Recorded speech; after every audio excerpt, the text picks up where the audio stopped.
Chapter 10 of Tentacles, 13 Candles.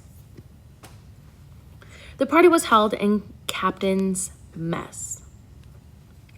Wolf, Luther, Marty, and Grace sat around a teak table, picking at the special dinner prepared by Theo, which was nothing more than buffet food plopped onto nice china.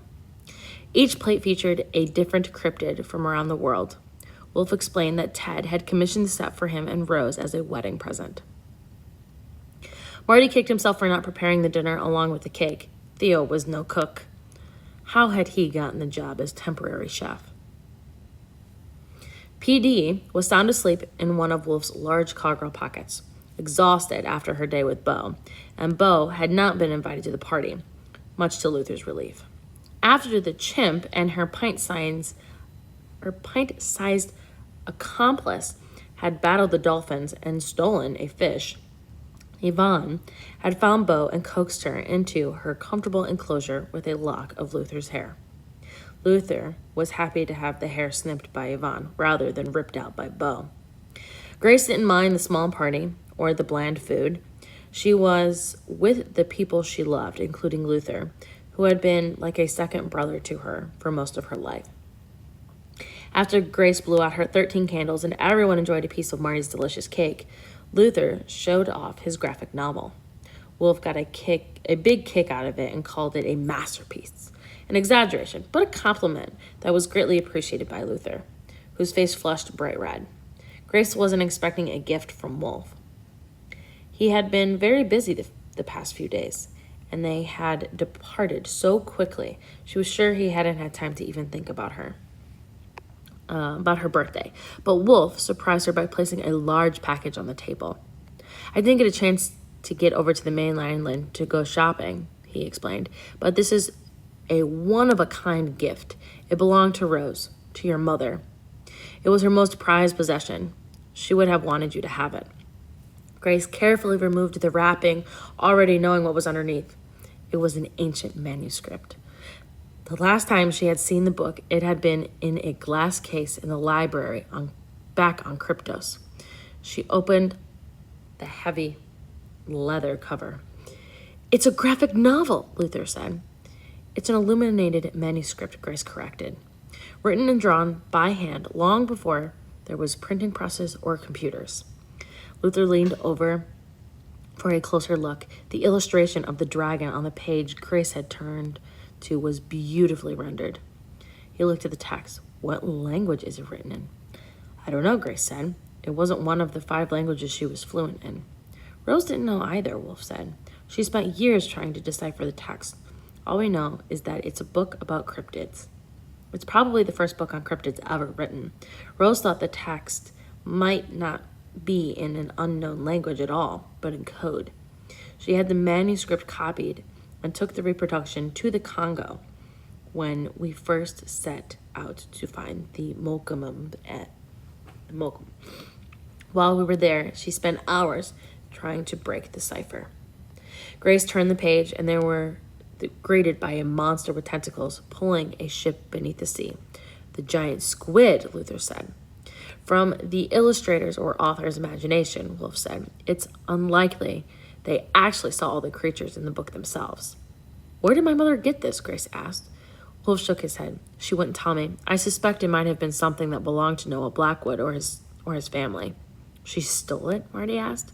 I don't think so, Wolf answered. But I didn't want to leave it on Kryptos in case Noah sends someone to poke around the island while we're gone, which I think he'll do. I didn't want anyone taking it.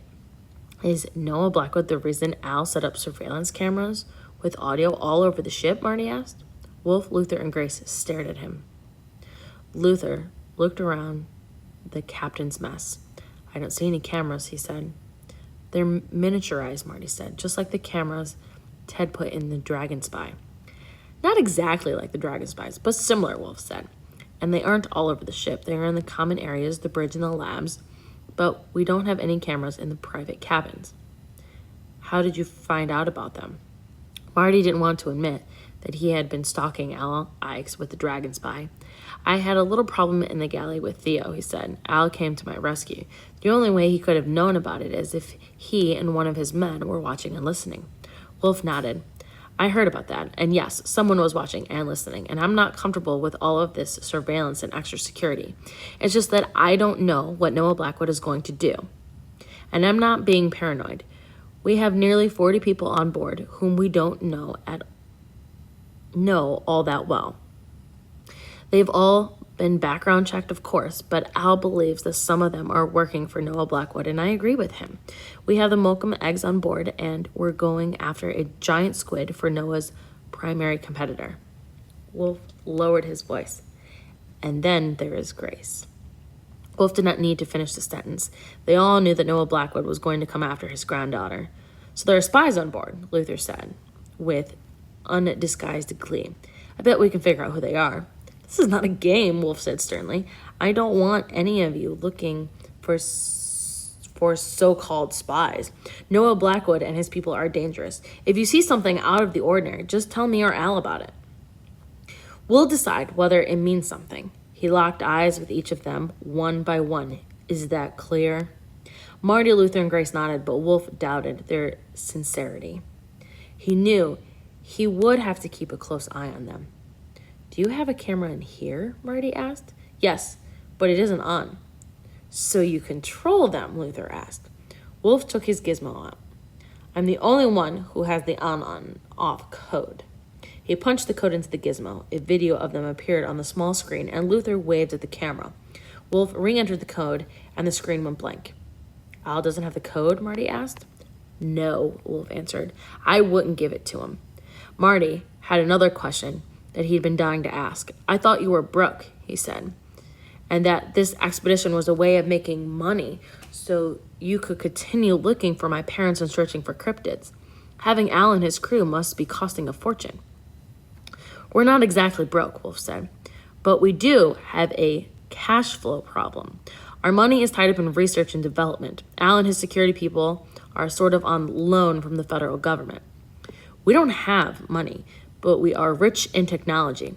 Ted is waiting for the patents on his inventions before he decides who to sell the technology to. He also wants to make sure they've been field tested. That's another reason for the trip. The government doesn't want anyone else to get a hold of this technology, like the miniature cameras, the bot fly, and some other things. They offered to have the Secret Service or the Department of Defense provide security. We compromised and hired Al Ikes. Ted and I have known him for... He paused. Well, for a long time. The government is footing the bill. This way, Al works for us, and we don't have the government breathing down our necks. And do you trust Al? Luther asked. I've known him for years, Wolf answered. He's very good at what he does, and we are going to need him to help us deal with the Noah Blackwood problem. What do you mean? Grace asked. Wolf shrugged. I don't know what I mean. All I know is that once we figure out what Blackwood is up to, we're going to have to get him to back off. Al's good at that sort of thing. Can anyone use their gizmo to access the cameras? Luther asked. Not without the code, Wolf answered. And no, I'm not going to give Marty the camera code for his gizmo. Of course not, Luther said. I was just asking how it worked. Marty glanced at Luther. He knew his friend well enough to know that he was not just asking how it worked. Luther was an expert computer hacker. What about Theo? Marty asked, changing the subject. Well, what about him? Wolf asked. Marty pointed at the nearly inedible food congealing on their plates. He can't cook for one thing. I noticed, Wolf said. Theo Sunborn is a little rough around the edges, but he's a good guy. He's been on crypto since the very beginning. Bertha will join us as soon as she and Phil get things squared away on the island. Just stay clear of the galley until she gets here. Wolf looked at his watch. I better get up to the bridge. Thank you for the party, Grace said, and the manuscript. I'll cherish it, always. Wolf smiled as he stood up from the table. It wasn't exactly the birthday party I had in mind, but I'm glad you like the manuscript. Oh, and I have another present for you, but I got delayed in shipment. I hope it arrives before we get to New Zealand. He looked at Marty. And your cake was delicious. He then looked at Luther and said, your graphic novel was excellent. I just hope we don't give you any more material for a second volume during this expedition. It's not likely that Noah Blackwood is going to be able to snatch Grace from the open sea, Luther said, which is exactly the reason for our abrupt departure, Wolf said. but it would be a mistake to underestimate him. Noah Blackwood has a very long reach. Tentacles, Grace said. Yes, Wolf agreed, but the giant squid's tentacles would feel like velvet gloves compared to Noah's. We need to stay out of his grasp. He turned and walked out of the captain's mess.